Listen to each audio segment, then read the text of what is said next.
I feel like everyone at some point experiences a piece of media that ultimately propels them into that area and is the reason for developing an interest in that category. For me, the catalyst for my passion for games was Ratchet and Clank 2, a game that's level design, atmosphere, gameplay, and replayability is still a testament to what current games should strive to achieve. For this video, I'll try for the most part not to compare RAC 2 to other games in the series, as I want this to be a reflection of the game on its own. And also to keep this video short and not a complete rant against some of the other controversial releases. I'm also using footage from the PS3 HD collection port of the game, which can be slightly glitchy at times, but it still makes for a great experience. The year is roughly 2006, and I find myself playing a PS2 for the first time at a family friend's house. I remember playing a few classics like Gran Turismo 4 and the Wii Party of the PS2, Buzz Jungle Party, which just quietly is unbelievably underrated. After a while, we loaded up some Ratchet and Clank 2 Locked and Loaded, or Going Commando as it's known literally everywhere outside of Australia. And as a kid, this game just blew my mind. Ratchet and Clank 2 is a 3D platformer shooter by developers Insomniac Games, released in 2002. The game follows characters Ratchet and Clank as they explore and fight their way throughout the galaxy. You use a multitude of weapons and gadgets in different scenarios to kill enemies and traverse the intricate level design. This is done while sucking in the atmosphere and incredible soundtrack this game brings. I won't be discussing the story of this game in too much detail, as I feel it's not really that multifaceted, and the gameplay itself is what excels. But the basis is, the duo are teleported from their home galaxy after the events of the first game by Mr. Fizzwidget, the CEO of the Bogon Galaxy's mega corporation, ironically named Megacorp, which produced the weapons and gadgets used throughout the game. Fizzwidget explains that an experiment named the Protopet has been stolen from Megacorp and instructs you to steal it back from the thief. Yeah, it's not the best plot, is it? But it's there. It serves its purpose, and I never had any issues with it, and I still don't. One of my favourite parts about RAC 2, and I think one of the main reasons I loved it both as a kid and adult, is the way it doesn't hold your hand from the start of the game. The tutorial level on planet Aranos is one of the best opening levels to a game I've ever played. I distinctly remember playing that first level and instantly being hooked to the atmosphere and mechanics. And the best part was, I could learn it all on my own. This was my first proper experience with a video game, and unlike the tedious, oversimplified tutorials a lot of modern games insist on having, you drop straight into the level with almost no instructions on how to play the game.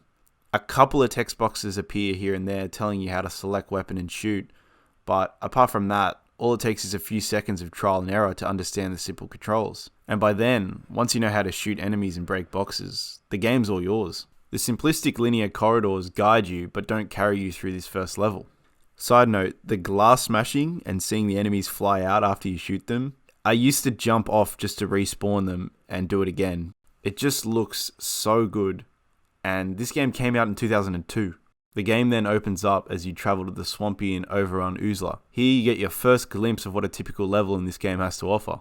We see unique enemies only seen in their home planet. A weapons vendor, giving you the chance to spend bolts and buy weapons. Multiple paths leading to different objectives or ways of furthering the game. And just some of the intelligent level design and puzzles. And the best over-the-top elevator music, which plays in the Megacorp store, as you recklessly destroy the interior. Shirt and shoes are required when shopping at Megacorp.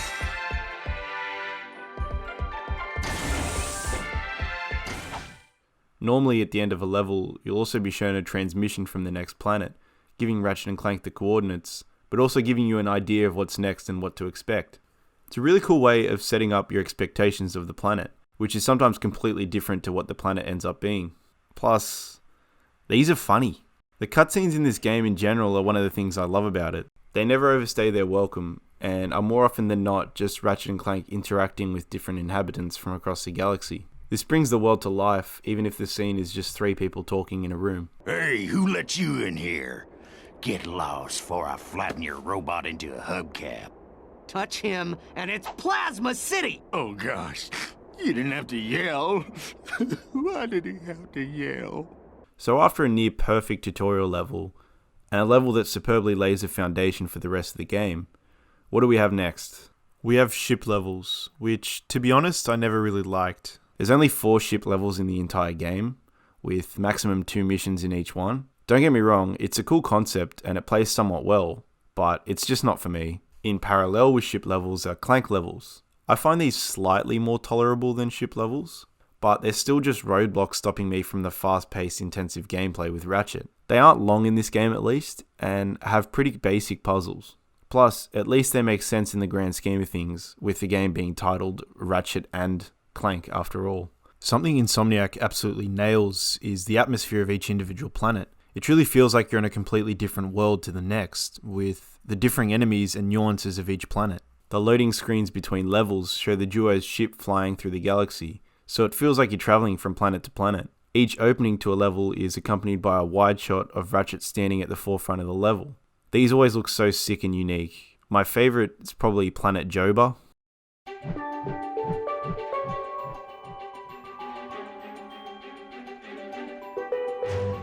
The opening tune with the overlook of the beautiful green and purple palette and the birds and fireflies hovering around makes it feel almost like a Disney movie. One of the coolest planets, Maktar Resort, is almost a casino setting with bright lights and slot machines you can actually interact with. There are usually ships flying around within the planet to make it feel more populated. The only time a planet doesn't feel super lively is on planet Tabora, where the duo are stranded on a barren desert and have to collect crystals to repair their ship. But you are accompanied by an absolute tune that perfectly encapsulates the abandoned sandbox vibe.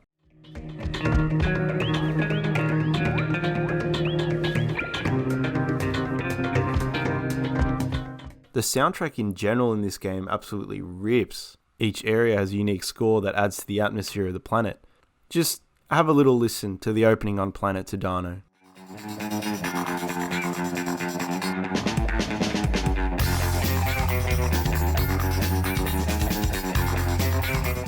There's often some kind of noticeable theme to the area, again making them feel all very different. There's the robot tour of the Megacorp facility on planet Tadano, the factory setting on Smog with the overflow of crates and ships carrying machinery, or the lack of new technology on Barlow due to the planet's Gadgetron influence, the weapons company from the first game, which doesn't operate in the current galaxy. You can see the enemies are almost decades behind the rest of the planets, fighting with shields and swords and whatever these things are. You can actually buy Gadgetron weapons from the first game on this planet, and it gives you them for free if you have a Ratchet and Clank 1 save file.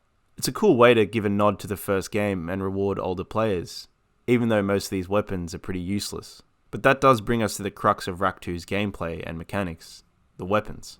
The arsenal this game gives you is ridiculously good. Everything from the usability to the visual spectacle, even the names. Before I get too excited, I'll quickly explain how the weapon system works. Apart from the starting guns, you buy everything from the Megacorp vendor, which are always provided at the start of a level and at most continue points. You buy these weapons with bolts, the game's currency. These are found in crates, collected from enemies, and for completing extra challenges. How it normally goes is you'll play through a couple of planets, collect enough bolts, and buy a new weapon.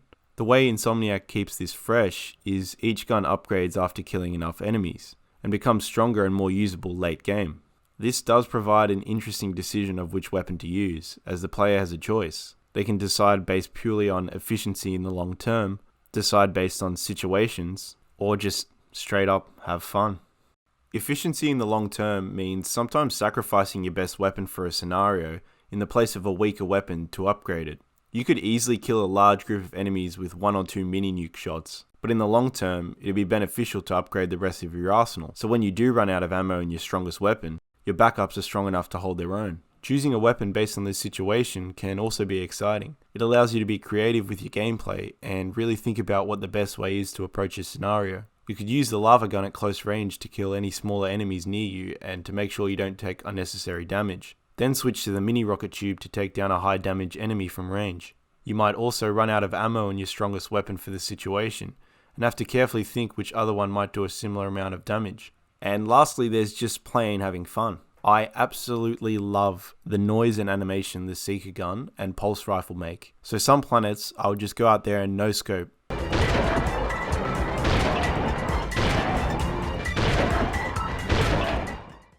The bouncer is probably the best weapon in the game for its price, and the noise it makes is music to my ears.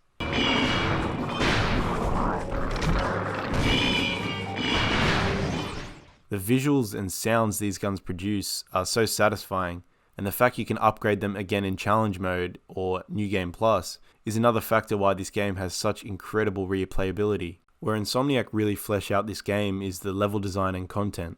As a 3D platformer shooter, the controls are pretty fluid for creativity with the player's movement, and this is only enhanced when tasked with the various sequences throughout the game. Levels usually switch between combat, platforming, and puzzles. These also intertwine at some stages, making for some challenging set pieces. The puzzles typically have you using a variety of gadgets like the Terminator, Dynamo, Swing Shot, and Tractor Beam to access the next area or to open a new one. The puzzles also vary in difficulty and nuance, from simple problems like using the Swing Shot to bring bridges down, to more complicated tasks like on Tabora where you have to use the Terminator to freeze the flowing water and then wall jump between the frozen icicles. It's not that difficult, but I remember being stuck on this part ages as a kid. The game has you following multiple paths per level towards an end goal, and the linear structure means you'll never get lost or lose your way. Also, you'll never know which way will lead you to an infobot that lets you progress the story and access another planet. Some paths could lead to new gadgets, new weapons, or new items.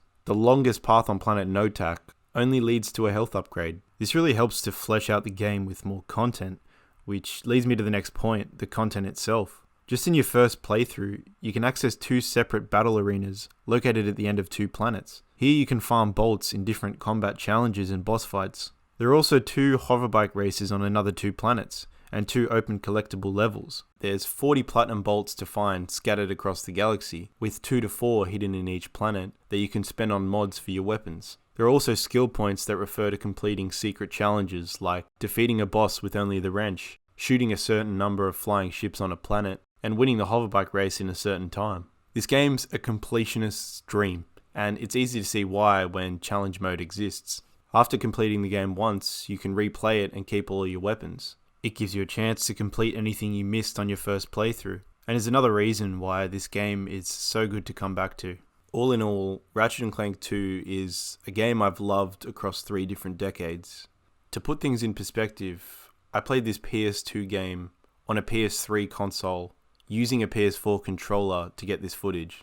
After completing it upwards of 20 times, it still doesn't get old, and I find myself appreciating new aspects of the game each time. This game struck a chord in me that basically got me into gaming and appreciating the fine art that it is. And I really hope Insomniac remake it one day.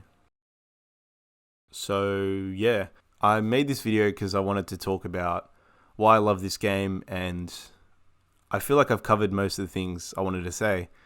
This is my first time making a video, and my first video, so if you like it, subscribe. I'll probably make some more videos in the future similar. But yeah, take care. Thanks for watching.